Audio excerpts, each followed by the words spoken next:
That's it. So, goodbye from me. Now on BBC One, let's join our news teams where you are. Have a very good afternoon. Welcome to Wales Today. I'm Rebecca John. The headlines this lunchtime.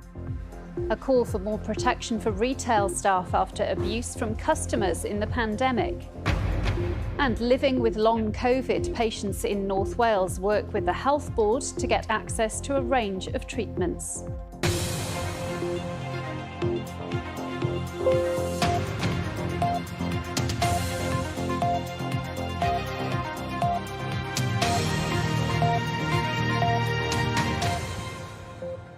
Good afternoon, Prynhawn. The shop workers' union USDAW is calling for a new law that protects shop workers in Scotland to be adopted by the rest of the UK. The Protection of Workers Act comes into force today with prison sentences of up to a year for those convicted of threatening or assaulting shop staff. Colette Hume has more. The nation's shops and supermarkets are a vital lifeline during lockdown, but for some staff, going to work can be terrifying.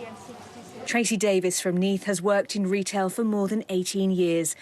She deals with hundreds of customers, and almost every day she says she experiences some kind of abuse. Retail itself has changed, and throughout the pandemic it's got even worse. People's patience, nobody's got no tolerance. They think it's acceptable to shout, to scream, to be abusive to retail workers, and it's not fair. It's not fair, it's not on. According to the union USDAW, 92% of shop staff surveyed said they'd experienced some kind of verbal abuse during the pandemic. 70% said they'd been threatened, and 14% said they'd been assaulted by customers. Today's statement, Presiding Officer, contains several important updates. Earlier this year, the Scottish Parliament passed a bill making it a criminal offence to assault, threaten or abuse a shop worker, punishable by up to a year in prison. That law comes into force today. The numbers have increased rapidly during the pandemic because we're also required to enforce the rules on things like face coverings and social distancing.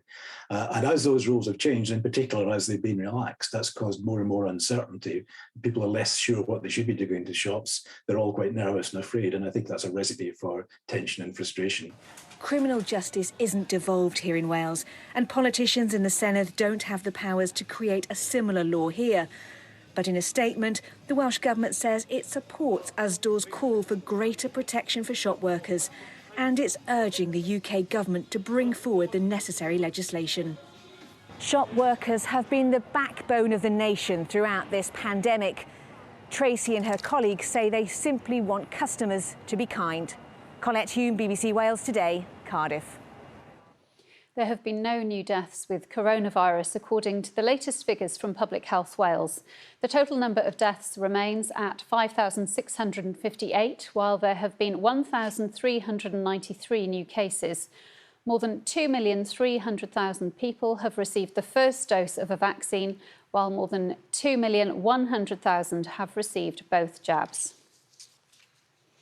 A new support group has been set up to help people suffering from the long-term effects of COVID-19 in North Wales.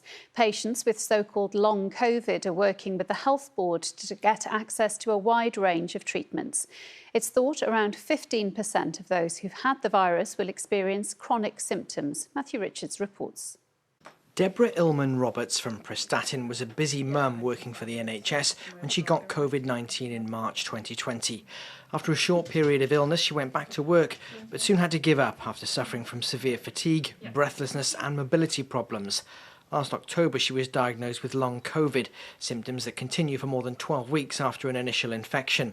She says it affects every aspect of her life, but finding support for this brand new condition has been hard. You need answers, you want answers.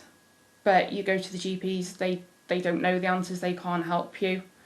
And you might go for all the different tests, for scans and blood tests, but they all come back normal. GPs don't know where to send you, where to refer you on to. It's such an unknown. Hi Debs, how are you doing today? It's the pain today. and that's a big thing, trying to get that under control. But Betty Cadwallader Health Board has set up a long COVID recovery group, which will bring patients like Deborah together with a range of health professionals, from physiotherapists to psychologists, to help them find the treatment that's right for them. We know there are so many different organs that could be involved in long COVID symptoms, and that can involve a lot of appointments, a lot of specialists, and that can sometimes cause quite a lot of distress in terms of going for different tests, trying to chase up the results. So we want to be able to coordinate for them and support them through that journey. The Health Board says an early conservative estimate is that between 3,000 and 4,000 people in North Wales have chronic long COVID symptoms. And while no two people will have similar symptoms, the aim of this group is to point them towards treatment that's tailored specifically to them. Deborah says she had to be part of the recovery group, if not to improve her own quality of life, then to help thousands more whose long COVID journey is just beginning.